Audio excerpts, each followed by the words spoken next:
আসসালামু আলাইকুম। আপনারা জানেন যে তেলাপিয়ার রেণু বা তেলাপিয়া মাছ অনেক সময় নুডলসের মতো বা দড়ির মতো মল ত্যাগ করে। আপনারা দেখেছেন কিনা আমি জানি না। আপনারা যারা মাছ চাষ করেন তারা অবশ্যই এগুলো দেখতে পাবেন।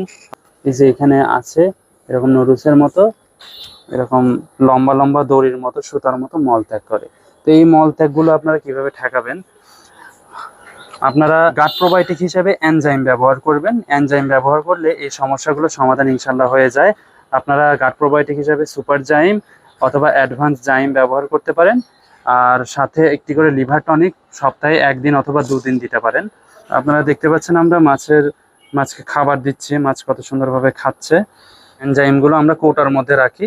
তো এই যে এটা কৌটা, এটা সাদা সাদা দেখছেন, এটা সুন্দর একটি গন্ধ রয়েছে।